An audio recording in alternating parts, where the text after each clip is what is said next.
But not committing to anything. So Miyazaki, it was one of his last. Miyazaki.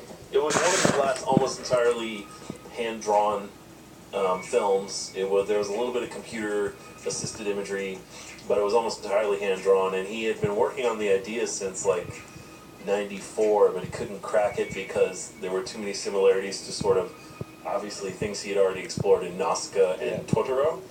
And so he was trying to figure out how to approach this a little differently, and he sort of had writer's block, and he went and did this music video, which we've shown on here before, and doing that video sort of gave him a little bit of a recharge, and then he was able to come back to this.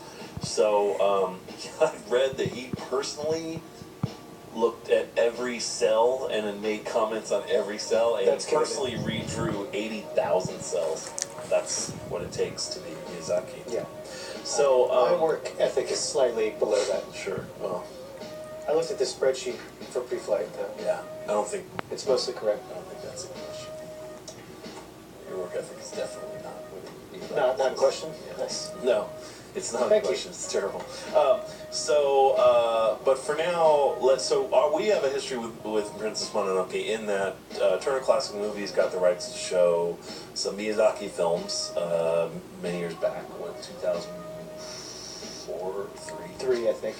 And we said to them, why don't you give us 4 of those and we'll do a month of Miyazaki movies. And Princess Mononoke was one of the ones that was actually the most difficult to get because it was considered a good fit for Toonami, but Toonami was a kid's block at the time, and Princess Mononoke is pretty violent. It wasn't rated R, but I think it was PG-13, so that's TV-14. And Miyazaki's contract said you can't edit the movie at all. So we had to sort of convince our bosses that, there are arms getting cut off and stuff like that, but it's still fine. Perfect for after school. Yeah, it's still fine to show. 2006. Right, 2006. So they agreed, and we got to show Princess Mononoke along with 3 other Miyazaki films. So here's our original trailer that Gil wrote.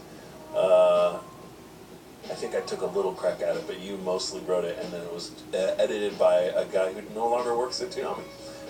But he did a great job with this promo. Let's check it out.